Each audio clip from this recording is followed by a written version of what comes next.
Debate में आपका स्वागत है। आज हम एक बहुत ही सिंपल लेकिन क्रूशल सवाल पर चर्चा कर रहे हैं। एक नए इन्वेस्टर के लिए अपनी इन्वेस्टमेंट जर्नी शुरू करने का सबसे सही तरीका क्या है? क्या उन्हें बस एक सरल लॉन्ग टर्म प्लान के साथ जल्द से जल्द स्टार्ट कर देना चाहिए, या पहले इन्वेस्टमेंट की दुनिया की ABCD को समझने पर फोकस करना चाहिए? हमारी आज की चर्चा money talks essential investing foundations for beginners नाम के मटेरियल पर आधारित है। मेरा मानना है कि एक्शन लेना सबसे ज़रूरी है। एक सिंपल, डाइवर्सिफाइड इन्वेस्टमेंट के साथ जितनी जल्दी हो सके शुरुआत करना ही धन बनाने का एकमात्र रास्ता है, क्योंकि कंपाउंड इंटरेस्ट की शक्ति को अनलॉक करने के लिए समय आपकी सबसे बड़ी ताकत है। और मेरा मानना है कि सिर्फ एक्शन लेना काफी नहीं है, बल्कि इन्फॉर्म्ड एक्शन लेना जरूरी है। मैं इस बात पर जोर दूंगा कि सबसे महत्वपूर्ण पहला कदम इन्वेस्टमेंट के फंडामेंटल्स, अलग अलग एसेट क्लासेस और वो रिस्क की ABCD को समझना है। बिना ठोस ज्ञान के इन्वेस्ट करना, भले ही वो कितना भी डाइवर्सिफाइड क्यों ना हो, एक तरह का जुआ है जिसे अक्सर लॉन्ग टर्म इन्वेस्टिंग का नकाब पहना दिया जाता है। देखिए, मेरा पक्ष बहुत साफ है। स्रोत हमें बताता है कि इन्वेस्टिंग क्यों जरूरी है, और इसका सबसे बड़ा कारण है इन्फ्लेशन यानी महंगाई। ये एक साइलेंट किलर की तरह है जो धीरे धीरे आपकी सेविंग्स की वैल्यू कम कर देता है। जो पैसा आज बैंक में पड़ा है वो 10 साल बाद बहुत कम सामान खरीद पाएगा। इससे बचने का एक ही तरीका है कि आपका पैसा महंगाई से ज़्यादा तेज़ी से बढ़े, और यहीं पर इन्वेस्टिंग का जादू आता है, जिसे हम कंपाउंडिंग कहते हैं। अब ये कोई रॉकेट साइंस नहीं है। इसका सीधा मतलब है कि आपके कमाए हुए रिटर्न पर भी आपको रिटर्न मिलता है। इसे एक उदाहरण से समझते हैं।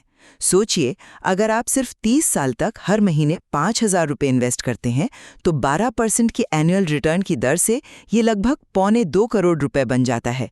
इसमें आपका कुल निवेश सिर्फ 18 लाख है, बाकी 1.5 करोड़ से ज़्यादा तो आपके पैसे की कमाई है। यही कंपाउंडिंग का जादू है। ज्ञान की प्रतीक्षा में पहले 5 साल गंवाने का मतलब है इस जादू का सबसे शक्तिशाली हिस्सा खो देना। इसीलिए सोर्स मटेरियल इंडेक्स फंड्स या ETFs को सही बताता है। ये सिंपल हैं, डाइवर्सिफाइड हैं और आपको वो स्टॉक पिकिंग के झंझट से बचाते हैं। परफेक्ट प्लान का इंतजार करने से आप सबसे कीमती चीज खो देते हैं, समय। आपकी बात में दम है। कंपाउंडिंग वाकई एक पावरफुल टूल है और इन्फ्लेशन एक हकीकत है, इसमें कोई शक नहीं। लेकिन ये कहानी का सिर्फ एक पहलू है। बस शुरू करो का अप्रोच एक झूठी सुरक्षा की भावना पैदा कर सकता है। हाँ, सोर्स इंडेक्स फंड्स को एक अच्छा स्टार्टिंग पॉइंट बताता है, लेकिन क्या एक बिगिनर सच में समझता है कि उस फंड के अंदर है क्या? इंडेक्स फंड का मतलब है आप बाजार की एक नकल खरीद रहे हैं। अगर आप निफ्टी 50 इंडेक्स फंड खरीदते हैं तो आप एक ही बार में भारत की 50 सबसे बड़ी कंपनियों में छोटा छोटा हिस्सा खरीद रहे हैं। सुनने में बहुत सुरक्षित लगता है, पर जब पूरा बाजार गिरता है, जब निफ्टी 50 ही 30% नीचे चला जाता है, तब उस सुरक्षित फंड का क्या होता है? सोर्स कहता है कि डाइवर्सिफिकेशन आपके रिस्क को मैनेज करता है, लेकिन ये सिस्टमैटिक रिस्क से नहीं बचाता। इसे ऐसे समझिए, डाइवर्सिफिकेशन आपकी नाव में एक लीक को ठीक करने जैसा है, जो आपको एक खराब कंपनी के डूबने से बचाएगा। लेकिन सिस्टमिक रिस्क पूरे समुद्र में तूफान आने जैसा है। आपकी नाव कितनी भी अच्छी क्यों ना हो, आप मुश्किल में हैं। बिना गहरी समझ के एक नया निवेशक ऐसे तूफान में घबराकर सब कुछ बेच सकता है और अपने लॉन्ग टर्म गोल्स को हमेशा के लिए डुबो सकता है। मैं आपकी बात समझती हूँ, पर इसमें एक व्यवहारिक दिक्कत है। सोर्स का जो मुख्य संदेश है वो है कि हम ज़रूरत से ज़्यादा सोचने समझने में ही नाटके रह जाएं। इसे एनालिसिस पैरालिसिस कहते हैं। कई लोग सही समय या पूरी नॉलेज का इंतज़ार करते करते सालों तक शुरुआत ही नहीं कर पाते। वो जो समय गंवाते हैं वो कंपाउंडिंग का सबसे कीमती समय होता है, जिसे कभी वापस नहीं पाया जा सकता। एक सिंपल प्लान के साथ शुरुआत करना कोई भी शुरुआत न करने से हमेशा बेहतर है। आपने पैनिक सेलिंग की बात की और वो एक रियल रिस्क है, लेकिन उससे बचने का सबसे अच्छा तरीका ज्ञान इकट्ठा करना नहीं, बल्कि एक डिसिप्लिन्ड ऑटोमेटेड प्लान बनाना है। जैसा कि सोर्स भी कहता है, हर महीने एक फिक्स्ड अमाउंट इन्वेस्ट करना, जिसे हम SIP कहते हैं, चाहे बाजार ऊपर हो या नीचे। ये प्रैक्टिस आपके इमोशंस को इन्वेस्टमेंट से बाहर निकाल देती है। ये एक तरह से ज्ञान की कमी की भरपाई एक मजबूत आदत से करती है। मैं इस तर्क से पूरी तरह सहमत नहीं हूँ। चलिए सोर्स के ही एक और पॉइंट पर गौर करते हैं। ये इन्वेस्ट करने से पहले एक इमरजेंसी फंड बनाने की सलाह क्यों देता है? रिस्क को मैनेज करने के लिए, ताकि आपको कोई मेडिकल इमरजेंसी या नौकरी जाने पर मजबूरी में अपने इन्वेस्टमेंट्स को नुकसान में ना बेचना पड़े। मेरा तर्क ये है कि नॉलेज भी रिस्क मैनेजमेंट का ही एक रूप है, शायद सबसे महत्वपूर्ण रूप। ये समझे बिना इन्वेस्ट करना कि आप एक ETF क्यों चुन रहे हैं या बॉन्ड्स और स्टॉक्स में क्या अंतर है, मतलब ये लॉटरी का टिकट खरीदने जैसा है। आप किसी और की सलाह पर भरोसा कर रहे हैं बिना ये समझे कि वो सलाह आपके लिए क्यों सही है। एक हाइपोथेटिकल सिचुएशन लेते हैं।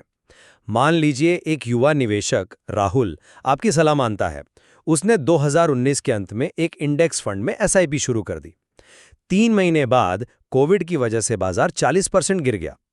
बिना किसी गहरी समझ के क्या आपको सच में लगता है कि वो टिका रहेगा, या वो ये सोचेगा कि शेयर बाजार जुआ है और डरकर अपना पैसा निकाल लेगा?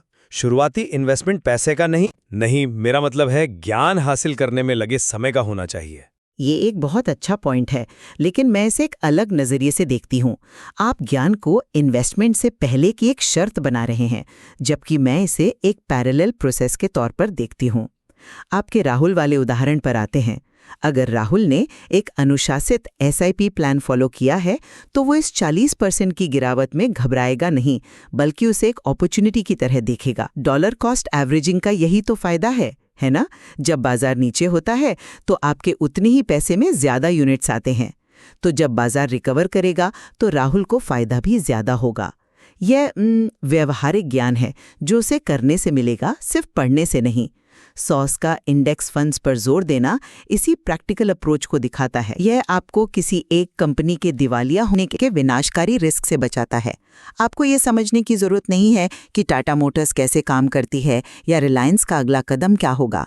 आपको बस ये विश्वास रखना है कि भारत की इकॉनमी समय के साथ ग्रो करेगी। ये सिंपल ज्ञान शुरुआत करने के लिए काफी है। सीखना इन्वेस्टिंग के साथ साथ हो सकता है, उससे पहले नहीं। लेकिन वो विश्वास आता कहाँ से है? वो विश्वास ज्ञान से ही तो आता है।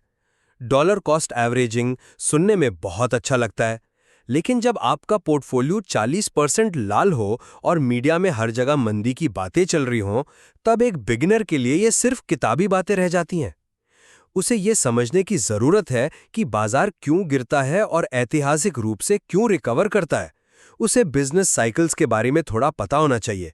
उसे पता होना चाहिए कि वो कंपनियों में हिस्सेदारी खरीद रहा है, सिर्फ स्क्रीन पर ऊपर नीचे होने वाले नंबर नहीं। ये कन्विक्शन और धैर्य सिर्फ ज्ञान से आता है, ना कि ब्लाइंडली एक SIP चालू कर देने से। बिना समझ के डाइवर्सिफिकेशन सिर्फ अज्ञानता को कई जगहों पर फैलाना है। आपका पैसा एक टोकरी में डूबने के बजाय 10 टोकरियों में धीरे धीरे डूब रहा है और आपको पता भी नहीं कि ऐसा क्यों हो रहा है। यही एक बिगनर महसूस करता है। मैं इस तर्क से पूरी तरह सहमत नहीं हूं, क्योंकि ये लॉन्ग टर्म सोच के मूल सिद्धांत को कम आंकता है, जो सोर्स का एक और मजबूत पिलर है। एक बिगिनर का लक्ष्य बाजार को टाइम करना या हर गिरावट के पीछे का कारण समझना नहीं है। उनका लक्ष्य धैर्यपूर्वक देश की इकोनॉमिक ग्रोथ में हिस्सा लेना है। एक सिंपल प्लान उन्हें डेली न्यूज़, सोशल मीडिया की शोर और कीमतों के उतार चढ़ाव से दूर रहने में मदद करता है। जब आपका प्लान सरल होता है, हर महीने इन्वेस्ट करें और उसे बढ़ने दें, तो आप शॉर्ट टर्म वॉलेटिलिटी से कम परेशान होते हैं। आप बाजार के एक्सपर्ट बनने की कोशिश नहीं कर रहे हैं, आप बस एक डिसिप्लिन पार्टिसिपेंट बनने की कोशिश कर रही हैं। यही मानसिकता एक सरल शुरुआत को सफल बनाती है। ज्ञान जरूरी है, पर उसे रास्ते में हासिल किया जा सकता है। पहली सीढ़ी पर कदम रखना ज्यादा जरूरी है। मैं इसे एक अलग तरीके से देखता हूँ। लॉन्ग टर्म सोच कन्विक्शन के बिना असंभव है, और कन्विक्शन ज्ञान से आता है, अज्ञानता से नहीं। जब बाजार अस्थिर होता है और आपके दोस्त और रिश्तेदार आपको सब कुछ बेचकर निकलने की सलाह दे रहे होते हैं, तो लॉन्ग टर्म सोचो एक खोखला नारा बन जाता है। ये नारा तभी काम करता है जब आप समझते हैं कि आपके इन्वेस्टमेंट का अंडरलाइंग वैल्यू क्या है।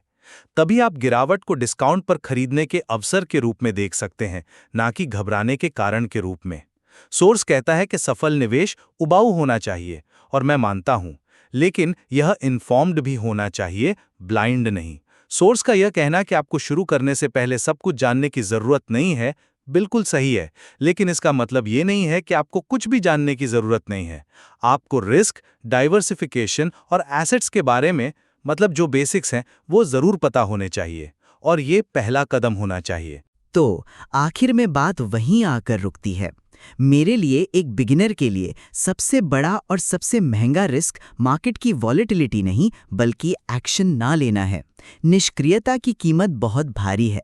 सोर्स में बताया गया सिंपल, कंसिस्टेंट और डाइवर्सिफाइड अप्रोच, जैसे कि इंडेक्स फंड में SIP, पैसा बनाना शुरू करने का सबसे प्रैक्टिकल और इफेक्टिव तरीका है। ज्ञान समय के साथ बनाया जा सकता है, लेकिन कंपाउंडिंग के लिए खोया हुआ समय एक ऐसा रिस्क है जिसे कभी रिकवर नहीं किया जा सकता। रास्ते में सीखते हुए एक्शन लेना, परफेक्ट ज्ञान का इंतजार करते हुए किनारे पर बैठे रहने से कहीं बेहतर है।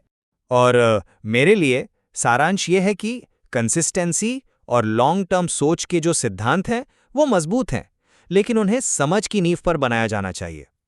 एक बिगिनर इन्वेस्टर के लिए सबसे बड़ा रिस्क बाजार का गिरना नहीं है, बल्कि अज्ञानता में महत्वपूर्ण फाइनेंशियल डिसीजंस लेना है।